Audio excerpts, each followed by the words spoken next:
Non è un no il nostro, è un sì ad un testo diverso per fare in modo che si possa realizzare qualcosa per i cittadini. La parola d'ordine è: il testo va riscritto così com'è, non può andare, e in Parlamento la pioggia di emendamenti è arrivata allo scadere della presentazione prevista alle 14, poco meno di 600 i correttivi chiesti dai vari gruppi parlamentari al DDL Calderoli, 190 quelli del Partito Democratico, 190 emendamenti divisi in temi. Poniamo 3 questioni fondamentali.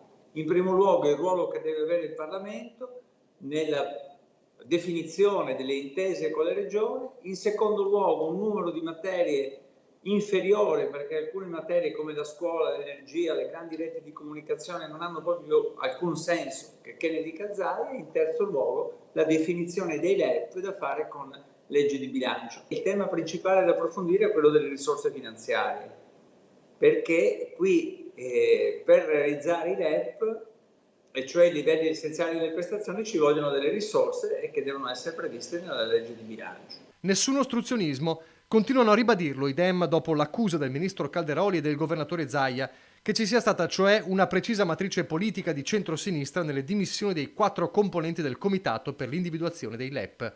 E Martella rivendica la soluzione che già da mesi il suo partito, proprio dal Veneto, aveva ideato. L'autonomia è una cosa seria e noi ci crediamo al punto tale che abbiamo proposto un disegno di legge alternativo e in grado di realizzare un'autonomia cooperativa, equilibrata, solidale per tutto il nostro Paese. Meno materie, certezza di risorse, la garanzia che tutti ne usufruiscano, la necessità di una devoluzione reversibile, così che se una regione si dimostra incapace di gestire una funzione, lo Stato può riacquisirla. Insomma, per il PD troppo facile agitare lo spettro di polemiche politiche sterili. Il tema non è arrivare alle prossime europee avendo una bandierina da sventolare come sembra fare qualcuno, il tema è arrivare a definire una legge che serva agli italiani, che semplifichi, che accorci il processo decisionale, che renda la vita dei cittadini più facile.